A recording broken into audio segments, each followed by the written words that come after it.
Welcome to Mufti Muhammad Nadeem Hussaini official YouTube channel. Mufti صاحب کے channel کو سبسکرائب کریں تاکہ ہر آنے والی ویڈیو سے باخبر رہیں۔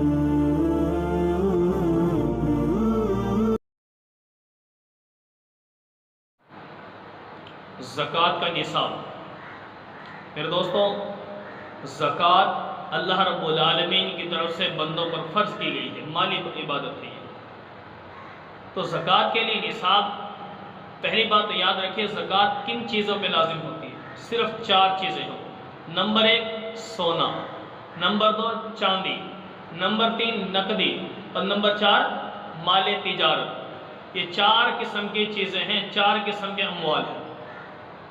اس کے ساتھ ساتھ دوسرا مسئلہ بھی ذہن میں رکھیں، قربانی اور فطرانہ، وہ دونوں ایک ہیں، قربانی اور فطرانہ، ان کا نصاب اور زکوٰۃ کے نصاب میں تھوڑا سا فرق ہے۔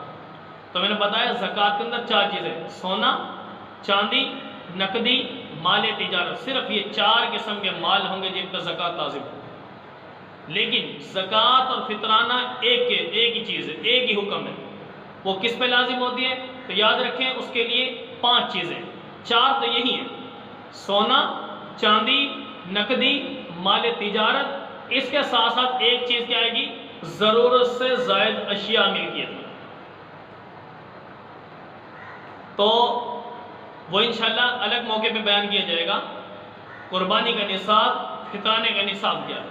فی الحال آج کا ہمارا موضوع یہ ہے کہ بھی زکوٰۃ کا نصاب کیا ہے۔ تو وہ 4 چیزیں، سونا، چاندی، نقدی، مال تجارت۔ تو میرے دوست، اگر کسی بندے کے پاس یہ سونے کی صورت میں نہیں ہے مال، چاندی کی صورت میں بھی نہیں ہے، لیکن آج کل سونا چاندی بندوں کے پاس بہت کم ہے، لیکن نقدی اور مال تجارت بہت زیادہ بندوں کے پاس، تو آیا 4 چیزیں ہوں تب زکوٰۃ آتی ہے یا 1-2 تب بھی؟ تو میرے دوستو 1-2 ہوں تب بھی زکوٰۃ لازم ہے، یہ ضروری نہیں کہ 4 چیزیں ہوں۔ چند سوالات ایسے جو عوام کے اندر غلط رائج ہو چکے ہیں، ذہنوں میں خلجان آ چکا ہے لوگوں کے، وہ میں واضح کر دوں، دور کر دوں۔ تو بعض لوگ کہتے ہیں بھی سونا کا جو نصاب ہے 7.5 تولہ، تو 7.5 تولہ والی بات اگرچہ اپنی جگہ پہ ٹھیک ہے۔ 7.5 تولہ کا مطلب یہ ہے کہ یہ افراد سے میں نے خود سنا، وہ کہتے ہیں کہ بھئی میرے پاس 2 تولہ سونا ہے، 3 تولہ سونا ہے، تو لہٰذا میں نے زکوٰۃ نہیں دینی۔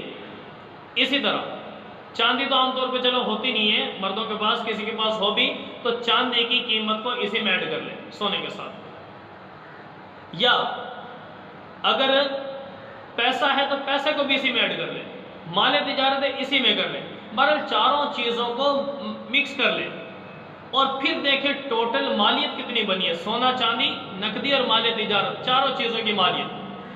اگر یہ 4 چیزوں کی جو مالیت ہے، 52.5 تولہ چاندی کا ریٹ کیا چل رہا ہے، جس وقت آپ نے زکوٰۃ دینی ہے اس وقت ان دنوں میں سنار سے جا کر پوچھ لیں بھی آج کل چاندی کا ریٹ کتنا ہے، 1 تولہ چاندی، تو 52.5 تولہ چاندی کا جو ریٹ بنے گا اس سے جو کراس کر گئی آپ کی یہ ساری چیزوں کی مالیت، تو سمجھ لیں آپ پر زکوٰۃ لازم ہے۔ سمجھ آ رہی ہے؟ لیکن میں وہ اشکال دور کرنا چاہ رہا تھا کہ بھی سونے کے بارے میں لوگوں کا اشکال یہ بھی 7.5 تولہ سونا ہوگا تو زکوٰۃ لازم ہوگی ورنہ زکوٰۃ لازم نہیں ہے۔ تو میرے دوستو وہ حکم تب ہے جب آپ کے پاس صرف سونا ہی سونا ہے، نہ آپ کے پاس چاندی ہے، نہ نقدی ہے، نہ مال تجارت ہے، صرف ایک چیز آپ کے پاس، وہ بھی صرف سونا۔ اگر سونا ہی سونا ہے تب دیکھا جائے گا 7.5 تولہ، لیکن اگر سونے کے ساتھ ان 3 چیزوں میں سے ایک چیز بھی آ گئی، نقدی آ گئی یعنی کچھ پیسے بھی پڑے ہیں، کچھ چاندی پڑی ہے، یا آپ کی دکان ہے، کسی قسم کا آپ کے پاس مال تجارت ہے، تو وہ اگر چیز ایک بھی شامل ہوگی، اب سونے کا 7.5 تولہ کا نصاب نہیں دیکھا جائے گا، اب دیکھا صرف یہ جائے گا کہ ان ساری مالیت کو جمع کر لو، 52.5 تولہ چاندی کی اگر جو ریٹ بن رہا ہے اس سے کراس کر گیا تو زکوٰۃ لازم ہو جائے گی۔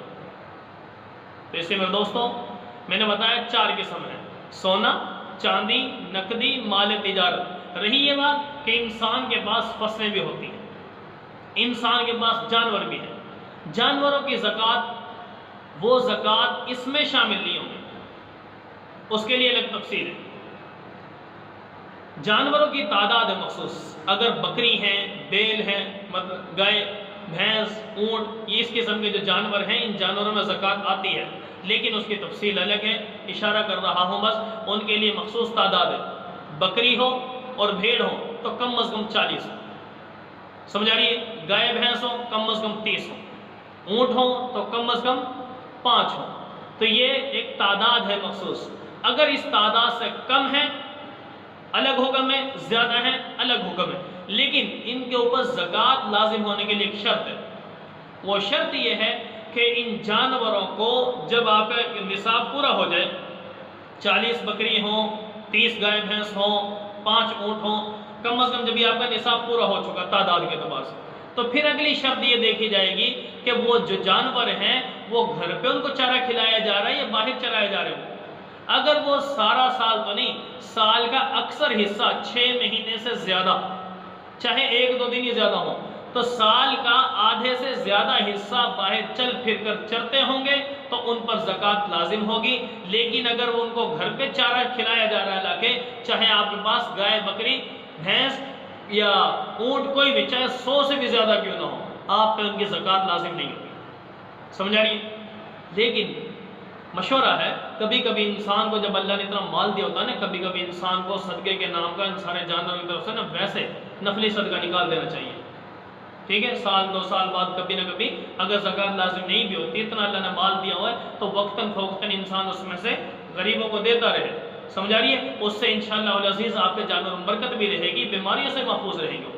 تو میں نے بتا دیا کہ جانوروں پہ زکوٰۃ کا الگ حکم ہے کہ اگر وہ سال کا اکثر حصہ باہر چل پھر کر چرتے ہوں تو پھر تعداد کی طرف آ کر دیکھا جائے گا اور زکوٰۃ نکالی جائے گی۔ اگر کسی کے پاس ایسے ہوں تو وہ حضرات اپنے جو متعلقہ علماء کرام، مفتیان کرام سے مسئلہ پوچھ کر زکوٰۃ ادا کرنے کی فکر کریں۔ اگلا مسئلہ اس کے ساتھ یہ ایک اور جو میں نے ذکر کیا، بھائی آپ بندے کے پاس کبھی فصلیں بھی ہوتی ہیں تو بھی فصل کے اوپر زکوٰۃ نہیں ہے۔ فصل کی جو قیمت ہے، اگر آپ نے فصل کو بیچ دیا تو اس فصل کی جو قیمت ہوگی اس قیمت پہ زکوٰۃ آئے گی، لیکن اگر آپ نے قیمت بیچا نہیں ہے، آپ کے فصل موجود ہے، تو فصل کی صورت میں آپ پر پھر عشر لازم ہوگا۔ اب عشر کے لیے بھی تفصیل ہے کہ اگر وہ زمین ایسی ہے کہ بارشوں کے پانی سے خود بخود ہی وہ سیراب ہو جاتی ہے، آپ کو پانی لگانے کی ضرورت نہیں پڑتی، یا فری کا پانی ہے کہ آپ کو کبھی بھی اس کے پیسے آپ کو دینے ہی نہیں پڑ رہے، خرچہ اٹھانا نہیں پڑ رہا پانی کا، تو میرے دوست اگر ایسی زمینیں ہیں، ٹھیک ہے، بارانی زمینیں، ٹھیک ہے، ایسے علاقوں میں جہاں پہ کبھی پانی کی ضرورت نہیں ہے، بس فصلیں خود بخود اگ رہی ہیں، بس کاشت کر دے اس کے بعد، تو ایسی جگہ پر عشر کا مطلب ہے کل پیداوار میں سے 10واں حصہ،